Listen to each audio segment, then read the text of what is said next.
Omelette toast ছাড়া সকালটা যেন শুরুই হতে চায় না। তাছাড়া মাংস মাছের জায়গায় কম খরচে আমিষ বলতে তো ডিমের কথাই মাথায় আসে। সেই ডিমই এখন মহার্ঘ। বর্ধমান পাইকারি বাজারে এখন ডিম বিক্রি হচ্ছে 700 টাকা শয়ে। লাভ রাখতে সেই ডিমই খুচরো বাজারে কোথাও 7.5, কোথাও 8 টাকা দরে বিক্রি হচ্ছে। ডিমের এই দাম সমস্যা বাড়িয়েছে আমজনতার। ডিমের দামটা অত্যাধিক বেড়ে গেছে, মানে মধ্যবিত্তদের একটু কষ্ট হচ্ছে চালতে। যে জিনিসের দাম বেশি সেগুলো ডিমটাই মানুষ খেয়ে বাঁচত। তা ডিমটা যদি এত বেশি হয় তাহলে মানুষ খাবে কি তাহলে? সেই কারণে ডিমের দাম যদি আরও কমে যায় তার আবার যেমন ছিল আগে সেই মতো হলে খুবই সুবিধা হয় মানুষের। কয়েক দশক আগেই বাঙালির হেসেলে মুরগির ডিম ঢুকতো না, আবার একটা প্রজন্ম এক থালা ভাত হাফ ডিম দিয়ে খেয়েছে।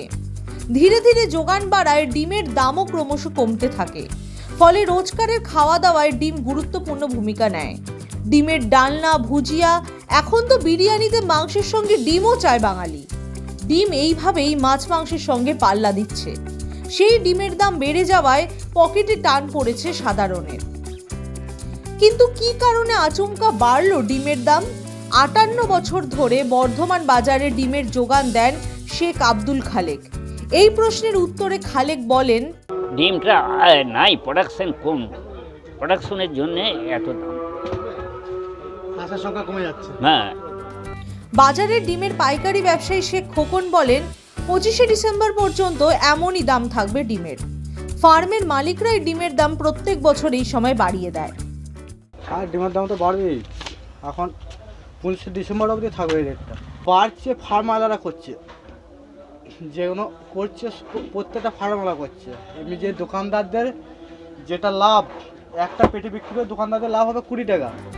খুচরো ব্যবসায়ী গৌতম বণিক জানিয়েছেন, এমনটা হয়েই থাকে, সামান্য ব্যাপার। আমদানি রফতানির ওপর ডিমের দাম বাড়া কমা করে, কয়েকদিন পরে দাম কমে যাবে। এগুলো ধরুন কোনো ব্যাপার নেই, এগুলো ওই আমদানি রপ্তানির উপরে ব্যাপার হয়। এগুলো আমদানি কমে গেছে, এগুলো প্রত্যেক বছরই এরকম হয়। হ্যাঁ, এর আবার দেখুন নিজে নিজেই কমে যাবে। তবে ডিমের দাম বাড়ুক বা কমুক, আন্ডা নিয়ে বাঙালির ফান্ডা কমবে না কখনো। বর্ধমান থেকে চন্দন ঘোষের রিপোর্ট, দ্য ওয়াল।